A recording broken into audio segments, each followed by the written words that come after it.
Guys বছরের প্রথমেই চলে আসলাম আমরা সাজেকে, আর পাখির চোখে আজকে সাজেক দেখবো, আপনাদের সাথে শেয়ার করবো। So guys it's me boy Farhan Islam, welcome to another video. আশা করি সকলে ভালো আছেন, আপনাদের শেখার আলহামদুলিল্লাহ অনেক ভালো। তো পাখির চোখে দেখতেছেন যে আমাদের সাজেকটা কত সুন্দর। বাংলাদেশের ভিতর সর্বোচ্চ চূড়ায় হচ্ছে যে আমরা যাওয়ার জন্য প্রস্তুত নিতেছি। তো বেলা বাজে তখন হচ্ছে যে রাত 8টার দিকে আমরা সবাই হচ্ছে যে ব্যাগ প্যাকিং করে চলে যাই। আমরা হচ্ছে যে শান্তি পরিবহন হচ্ছে যে ট্রাভেল করি। এই শান্তি পরিবহন ছাড়া কিন্তু দীঘিনালা পর্যন্ত কোনো বাস যায় না, যার কারণে আমাদের মেন লক্ষ্য ছিল হচ্ছে যে আমরা এই শান্তি পরিবহনে যাব। আর এটার ভিতরে আরও মজা আছে, বিকজ আমাদের শান্তি পরিবহনের ড্রাইভার হচ্ছে যে আমাদের খুব পরিচিত, ক্লোজ একটা বড় ভাই, ওনার নাম হচ্ছে যে আপনার আরিফ ভাই। ওনার কারণে হচ্ছে যে আমরা একদিন পিছে হচ্ছে যে আমরা সাজেকের জন্য রওনা দিছি। আঁকাবাঁকা রোড দিয়ে যেতে ভাই কি যে ভয় লাগতেছিল, আমি তো পুরাই শক। দেন হচ্ছে যে আমার বাইরে থেকে একটা ফ্রেন্ড আসে, ওর নাম হচ্ছে যে শান্ত। ও বাংলাদেশ কখনো ঘুরে নাই, যার কারণে হচ্ছে যে ও এবার বাংলাদেশ ঘুরতে আসছে। ফার্স্ট টাইম আইসেই বলতেছে যে দাদা আমি যাব হচ্ছে যে সাজেক, যার কারণে ওকে নিয়ে হচ্ছে যে সাজেক যাওয়া। আর এই যে দূরে দেখতেছেন ওনার নাম হচ্ছে আরিফ ভাই। আর আরিফ ভাইও কিন্তু ভিডিও বানায়, ফেসবুকে ভাইরাল, টিকটকে ভাইরাল। যাই হোক, এই যে আমাদের রাফি ঘুমাইতেছে, ও খুবই টায়ার্ড, সারা রাস্তা ঘুমাইতে গেছে। গাই সকালে হচ্ছে যে আপনারা যখন বান্দরবনের ভিতরে ঢুকবেন ওই সময় আশেপাশের এরিয়াগুলো এত সুন্দর লাগে, আপনারা না আসলে ভাই এখানে বুঝতে পারবেন না। দেন আমরা একটা পাম্পে স্টপ দিয়ে অনেক কুকুরের বাচ্চা দেখি, বাচ্চাগুলো অনেক কিউট ছিল।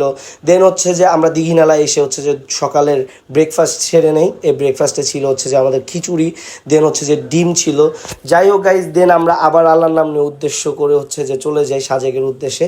এই যে দেখতে পাচ্ছেন শান্ত তো খুবই এক্সাইটেড, কারণ হচ্ছে যে ও ফার্স্ট টাইম হচ্ছে যে পাহাড়ে ট্রাভেল করতেছে, তাও আবার সাজেকের মতো এত বড় একটা পাহাড়ে।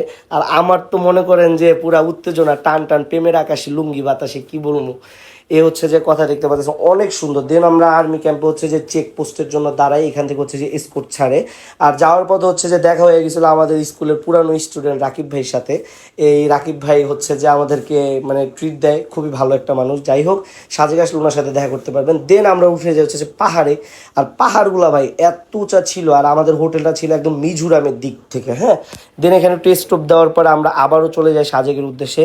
যেহেতু দীঘিনালা থেকে হচ্ছে যে আপনার আর্মি ক্যাম্প হচ্ছে যেখানে এসকোর্ট ছাড়ে, ওটা হচ্ছে 30 কিলো। আর ওইখান থেকে হচ্ছে যে সাজেক 30 কিলো, 60 কিলো রাস্তা আপনারা মাহিন্দ্রা দিয়ে যাবেন। এই মাহিন্দ্রাগুলো কীভাবে ভাড়া করবেন ওটা নিয়ে হচ্ছে যে আরেকটা ভিডিও আসবে আমার শেখার জিন্দেগি ফেসবুক পেজে। আর দেখতে পাচ্ছেন গাইজ এত সুন্দর ভিউ, মাথা আমার একদম পুরো নষ্ট। তো কথা হচ্ছে যে আমরা টুপি করে হচ্ছে যে আমরা গাড়ি দিয়ে চলে যাচ্ছি। আর খাড়া রাস্তাগুলো ভাই খুবই ভয়ানক ছিল। দেন হচ্ছে যে আমরা হোটেলে চলে আসি। হোটেলের আরেকটা ভিডিও আসবে, এটা হচ্ছে যে আমরা কিভাবে গেলাম সাজেক, ওইটা নিয়ে ভিডিও। ড্রোন শট আসবে সামনের দিকে, ভালো ভালো রিলস পাবেন। সো গাইজ এই ছিল আজকের ভিডিও। সকলে আমার জন্য দোয়া করবেন। আর সাজেকে 2 রাত্রের মতো কাটাবো, একটা করে পার্ট 1, 2 করে ভিডিও দেবো।